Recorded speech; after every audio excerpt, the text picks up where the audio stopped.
Hello students, कैसे हैं आप सब लोग। आई एम वैशाली किकान और हम डिस्कस कर रहे हैं साइंस एंड टेक्नोलॉजी की प्लेलिस्ट। आज हम इस प्लेलिस्ट में एक बहुत ही इंपॉर्टेंट टॉपिक डिस्कस करने जा रहे हैं जो कि है मटेरियल्स और उसकी क्लासिफिकेशन। कौन कौन सी क्लासिफिकेशंस हम देखेंगे? Metals, non metals and metalloids. Detail में देखेंगे ये तीनों चीज़ें होती क्या हैं। So let's start our discussion with the metals and non metals का फर्स्ट क्लासिफिकेशन जो कि बेस्ड अपॉन है physical properties. Second classification based upon है केमिकल प्रॉपर्टीज। मेटल्स और नॉन मेटल्स को डिफरेंशिएट करने के लिए हम या तो उनकी फिजिकल प्रॉपर्टीज देख सकते हैं या फिर उनकी केमिकल प्रॉपर्टीज देख सकते हैं। डिटेल में देखेंगे कि कौन कौन सी फिजिकल प्रॉपर्टीज है जिसके बेसिस पर हम मेटल्स और नॉन मेटल्स को क्लासीफाई करते हैं। So the first physical property is malleability. Malleability क्या होता है? किसी भी मटेरियल की एबिलिटी कि उसे हम बहुत ही पतली थिन शीट्स में उसे ड्रॉ कर दें।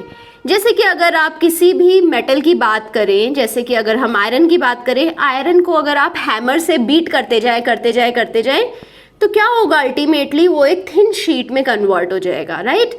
सो आयरन की क्या प्रॉपर्टी है कि वो मेलिएबल है। आपने एल्युमिनियम फॉइल्स देखे होंगे, आपने सिल्वर के भी शीट्स देखी होंगी जो हमारे स्वीट्स पर एज ए डेकोरेटिव आइटम की तरह यूज होता है, राइट। तो एल्युमिनियम, सिल्वर, आयरन, ये सब जो चीजें हैं जिनको हम थिन शीट्स में बना सकते हैं, ये सब मेलिएबल है और ये प्रॉपर्टी बोलते हैं malleability, right. Malleability is the property जब हम मेटल्स को बीट कर सकते हैं वेरी थिन शीट्स में। अगर मैं नॉन मेटल्स की बात करूं, नॉन मेटल जैसे कि अगर मैं कोल या फिर सल्फर या कार्बन की बात करूं, तो ये चीज़ें हम थिन शीट्स में नहीं ड्रॉ कर सकते। अगर उस पर आप हैमर मारेंगे तो वो टूट जाएंगे, वो थिन शीट्स में कन्वर्ट नहीं होंगे। Second property of the metal, they are good conductor of heat and electricity. आपने देखा होगा कि अगर आपके पास एल्युमिनियम के यूटेंसिल्स हैं जो गर्म है, आप उसको बेयर हैंड से नहीं उठा सकते। ऑन द अदर हैंड अगर आपका वुडन हैंडल हुआ तो हीट आपको कोई हार्म नहीं पहुंचाएगा और आप आराम से यूटेंसिल उठा सकते हैं।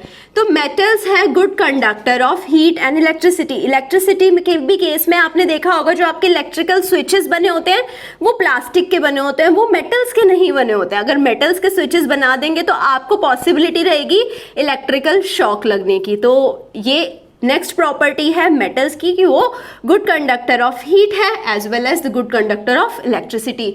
Now the next property, ductility. Ductility क्या होता है? ये एक ऐसी प्रॉपर्टी है मेटल्स की, अगेन मेटल की ही प्रॉपर्टी है जिससे कि मेटल को हम थिन वायर्स में ड्रॉ कर सकते हैं, राइट। मेटल्स बहुत पतली पतली वायर्स की शेप में बन जाते हैं। आपने देखा होगा सिल्वर की वायर्स होती हैं, आयरन की भी वायर्स बना सकते हैं, राइट। सो ये एक प्रॉपर्टी है मेटल्स की ही, ये नॉन मेटल्स एग्जिबिट नहीं करते हैं।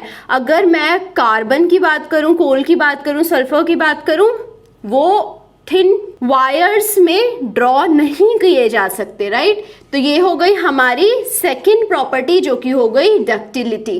नेक्स्ट प्रॉपर्टी है कि metals are going to produce ringing sound. Metal में जैसे ही आप उसको हिट करेंगे उसमें से एक रिंगिंग साउंड आएगी जो कि प्रॉपर्टी को क्या बोलते हैं? सोनोरस। तो मेटल एक सोनोरस मटेरियल होता है जिसमें हमारे पास एक रिंगिंग साउंड आती है जैसे ही उसे बीट करते हैं। अगर आप कोल को बीट करेंगे तो आपके पास सोनोरस साउंड नहीं आएगी। Coal is not sonorous, right. Next property है कि मेटल होते हैं लस्ट्रस, उसमें एक शाइन होती है। अगर आप सिल्वर को देखें, अगर आप आयरन को देखें, अगर आप गोल्ड को देखें तो सब में शाइन होती है। ये प्रॉपर्टी क्या बोलते हैं? इसे लस्ट्रस प्रॉपर्टी। मेटल हार्ड होते हैं। आपने देखा होगा जो ब्रिजेस हैं, ब्रिजेस मोस्टली आयरन के बने होते हैं क्योंकि आयरन हार्ड है, वो जल्दी से टूट नहीं जाएगा। अगर कोल का ब्रिज बना दिया तो वो किसी भी हाई लोड को टॉलरेट नहीं कर पाएगा। It is not that hard. तो हम मेटल्स की हार्ड प्रॉपर्टी को अपनी डेली लाइफ में बहुत ज़्यादा यूज़ करते हैं, राइट। अब क्लासिफिकेशंस देख लेते हैं। फॉर एग्जांपल जो मेटल है वो है iron, copper, aluminium, silver, gold, ये सब हमारे मेटल्स हैं। नॉन मेटल की बात करूं तो कोल, सल्फर, फॉस्फोरस, ये सब मेरे नॉन मेटल्स हैं, राइट। सो अभी आप खुद से मुझे बताइए कि और कौन से एग्जाम्पल्स होंगे मेटल्स के और नॉन मेटल्स के। तो ये सब क्लासिफिकेशन थी based upon the physical property. Second property है केमिकल प्रॉपर्टी।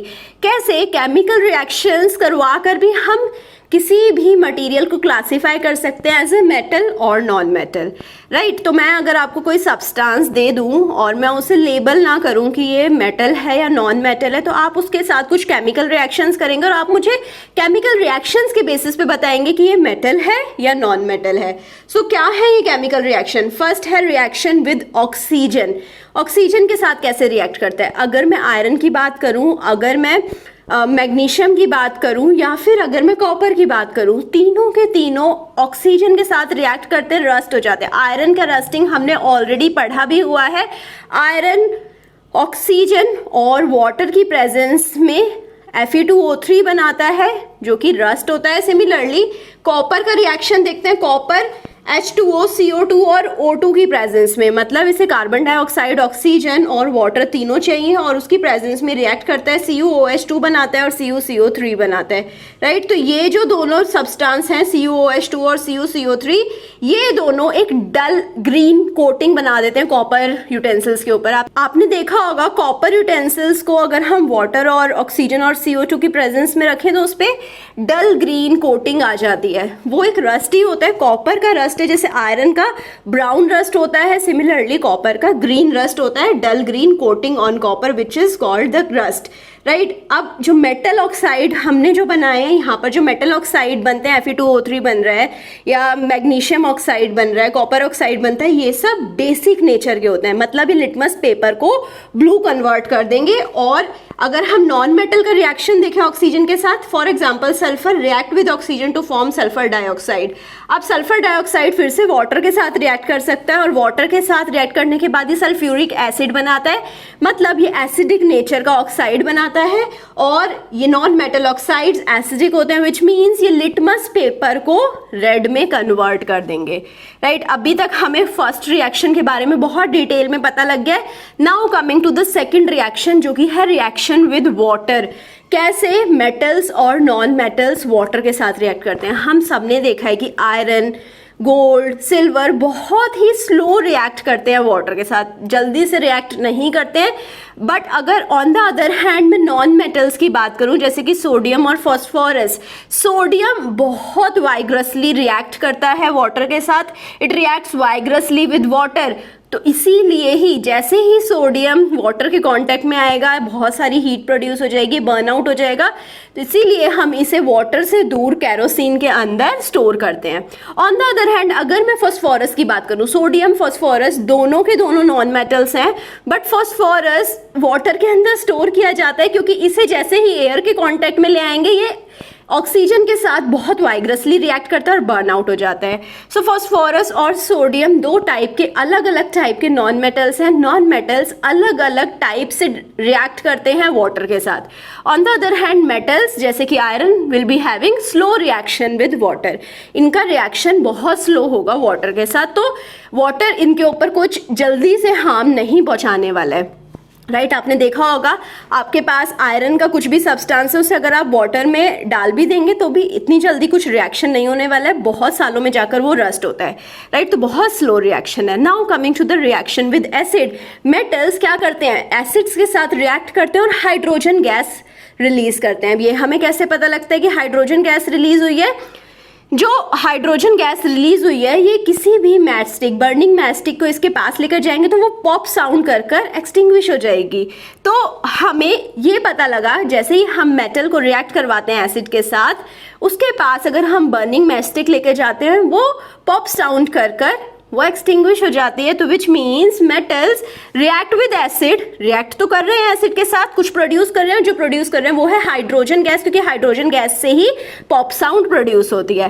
अब आ जाते हैं रिएक्शन विद बेस। बेस का मेटल्स के साथ कैसे रिएक्शन होता है? बेस भी मेटल के साथ रिएक्ट कर कर हाइड्रोजन गैस रिलीज करते हैं, बट ये जो रिएक्शन होता है ये डिस्प्लेसमेंट रिएक्शन होता है, राइट। डिस्प्लेसमेंट रिएक्शन में क्या होता है? डिस्प्लेसमेंट रिएक्शन में एक जो ज्यादा रिएक्टिव मेटल होता करता है, वो लीस्ट रिएक्टिव मेटल को डिस्प्लेस कर देता है उसकी पोजीशन से। फॉर एग्जांपल ये हमारे पास इक्वेशन है जहां पर CuSO4 है जो कि ब्लू कलर का सॉल्यूशन है। कॉपर सल्फेट सॉल्यूशन हमने लैब्स में देखा होगा, CuSO4 सॉल्यूशन ब्लू कलर का सॉल्यूशन होता है। उसमें अगर हम जिंक को डालें तो जिंक कॉपर से ज्यादा रिएक्टिव है, जिंक कॉपर को रिप्लेस कर देगा और क्या बना देगा, ZnSO4, और बचेगा क्या, कॉपर। कॉपर रेड कलर का होता है, CuSO4 ब्लू कलर का होता है और ZnSO4 कलरलेस होता है। तो स्टार्टिंग में क्या हुआ था, स्टार्टिंग में हमारा जो ब्लू कलर का सॉल्यूशन था वो कलरलेस बन गया है, ZnSO4 बन गया है, और जो प्रेसिपिटेट्स आए हैं वो रेड कॉपर के आ गए हैं।